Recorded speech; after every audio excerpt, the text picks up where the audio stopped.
sebagaimana layanan kantor depan atau yang biasa kita sebut adalah resepsionis, memerlukan persyaratan seperti berpenampilan menarik, badan harus tegap, tutur bahasa menarik, familiar dalam berperilaku, dan juga berpenampilan percaya diri. Yang kedua, tepat waktu dan juga janji. Secara utuh dan prima, petugas pelayanan dalam menyampaikan perlu diperhitungkan janji yang disampaikan kepada pelanggan, bukan sebaliknya, selalu ikat janji. Yang ketiga, ketersediaan melayani. Sebagaimana fungsi dan wewenang harus melayani kepada para pelanggan, konsekuensi logis, petugas harus benar-benar bersedia melayani para pelanggan. Yang keempat, pengetahuan dan juga keahlian. Sebagai syarat untuk melayani dengan baik, petugas harus mempunyai pengetahuan dan juga keahlian. Yang kelima adalah kesopanan dan juga keramah tamahan. Masyarakat pengguna jasa pelayanan itu sendiri dan lapisan masyarakat baik tingkat status ekonomi dan sosial yang rendah maupun tinggi terdapat perbedaan karakter, maka petugas pelayanan masyarakat dituntut adanya keramah tamahan standar dalam melayani, yakni sabar, tidak egois, dan juga santun kepada pelanggan. Yang keenam, kepastian hukum. Secara sadar bahwa hasil pelayanan terhadap masyarakat berupa surat keputusan harus mempunyai legitimasi atau memiliki kepastian hukum.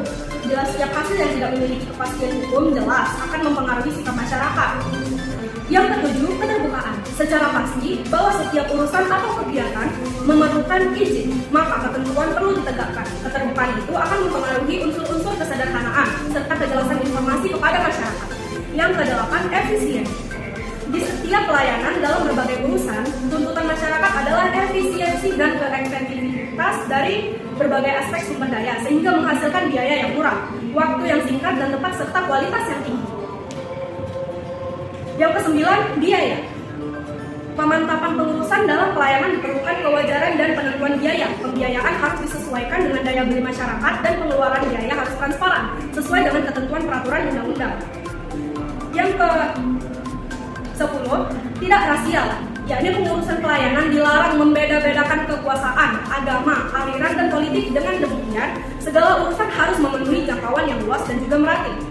Dan yang terakhir adalah kesederhanaan. Prosedur dan tata cara pelayanan kepada masyarakat untuk diperhatikan kemudahan, tidak berbelit-belit dalam pelaksanaan.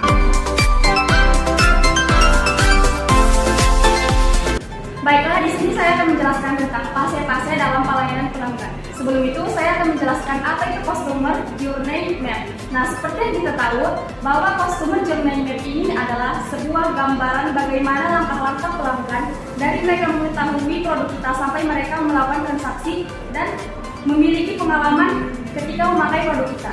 Setelah itu, Customer Journey Map ini memiliki 5 fase. Yang pertama itu ada awareness, yaitu fase di mana pelanggan baru mengetahui suatu produk atau brand dari yang kita ciptakan. Yang kedua ada interest.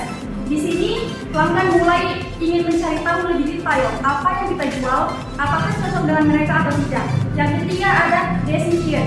Nah, pada fase ini pelanggan bisa memutuskan apakah mereka akan membeli produk kita atau tidak. Yang keempat ada retention.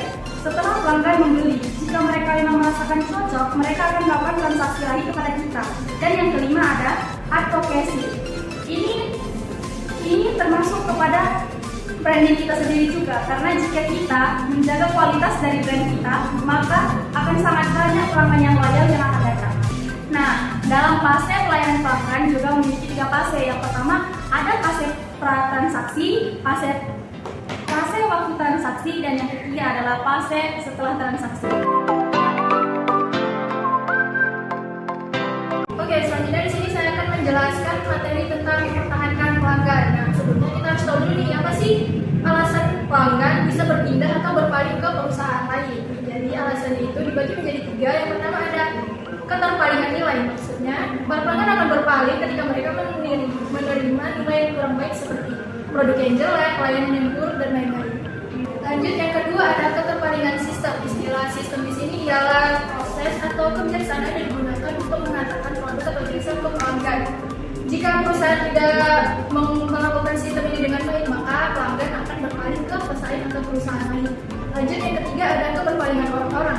Hal ini dapat timbul ketika para karyawan gagal untuk berkomunikasi dengan pelanggan baik secara verbal maupun non-verbal. Nah, selanjutnya kita akan masuk ke solusi agar pelanggan tidak berpaling ke perusahaan lain.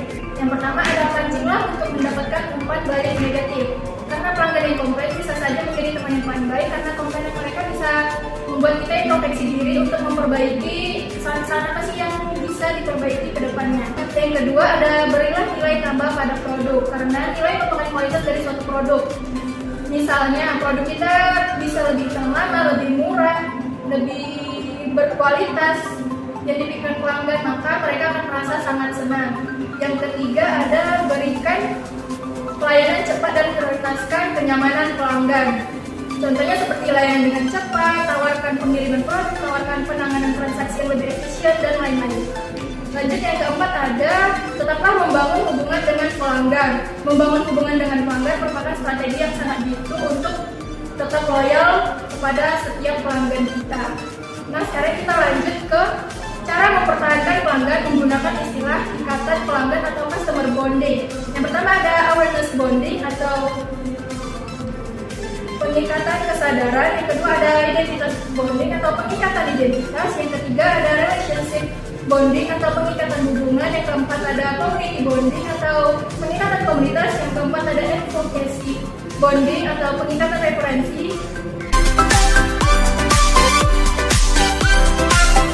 Baiklah, di sini saya akan menjelaskan peranan customer service dalam logistik bisnis.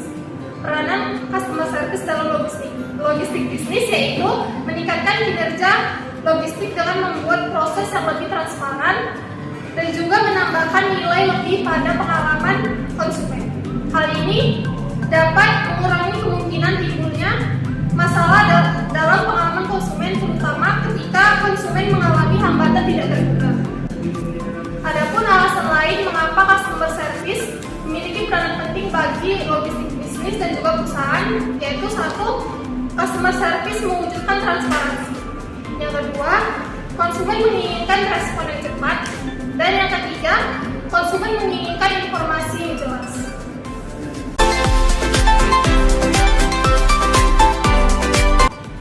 Nah, jadi di sini saya akan menjelaskan tentang elemen-elemen customer service yang ada pada suatu perusahaan. Kami akan menjelaskan elemen customer service yang ada pada PT Tiki Jalur Nugraha Ekapurir atau kita kenal dengan PT JNE.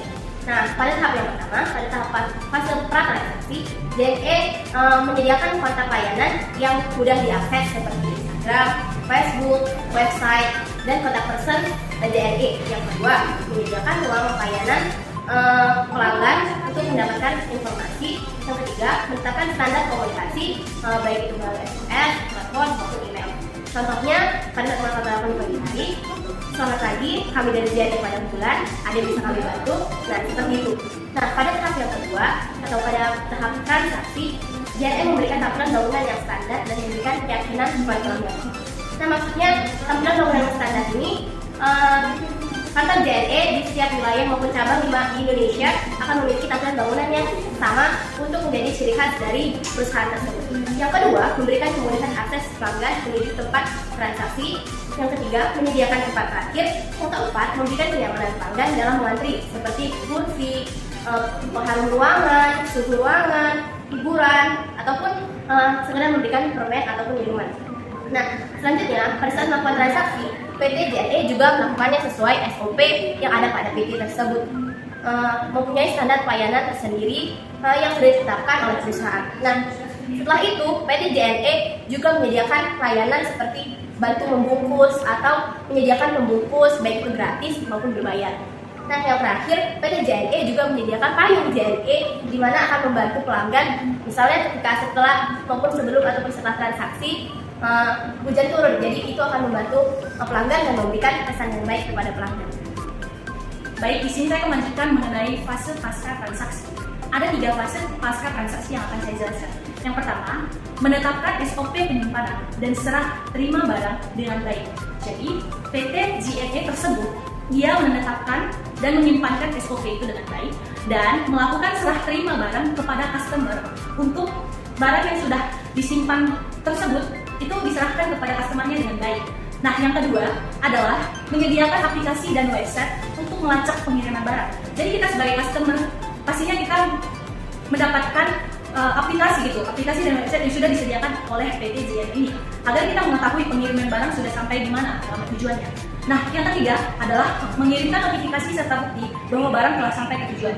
Jadi PT JNE tersebut mengirimkan notifikasi kepada kita sebagai customer untuk mengetahui di mana letak pengiriman barang yang sudah sampai kepada tujuan, dan notifikasi tersebut bisa kita lihat melalui aplikasi atau website yang sudah disediakan pada penjelasan sebelumnya yang sudah saya jelaskan. Nah, selanjutnya di sini saya akan menjelaskan mengenai fase jurnal transaksi, fase purna jurnal. Nah, fase purna jurnal tersebut ada 3 juga. Yang pertama yaitu memberikan layanan berita kirim. Nah, PT JNE tersebut harus memberikan layanan berita kirim tersebut kepada kita customer. Nah, yang kedua adalah menyediakan layanan untuk keluhan, klaim, dan informasi pengiriman dengan mudah dan cepat. Pastinya PT JNE itu menyediakan layanan untuk keluhan kita mengenai barang yang sudah kita kirimkan kepada pihak JNE. Pastinya pihak JNE tersebut menyediakan layanan untuk kita sebagai customer. Dan yang ketiga adalah menyediakan ruangan atau media yang nyaman untuk pelanggan menyampaikan aspirasi, saran, dan kritik. Nah, bukan hanya sekedar kita sebagai customer tersebut menerima barang saja, tidak. Tapi PT JNE tersebut menyediakan ruangan atau media yang nyaman buat kita sebagai customer. Apakah pengiriman barang tersebut baik, maka kita harus memberikan apresiasi kepada pihak JNE. Atau bisa juga mengenai barang yang mungkin kurang baik menurut kita. Jadi PT JNE tersebut menyediakan ruang untuk kita menyampaikan keluh kesah kita, ataupun bisa juga kita menyampaikan kritik, saran kepada pihak JNE. Baik, dapat kami simpulkan mengenai pembahasan sebelumnya, terkhusus di bidang studi kasus adalah PT JNE sudah memberikan layanan baik kepada customer dan sudah menjalankan SOP dengan baik juga. Nah, mungkin sekian yang dapat kami sampaikan.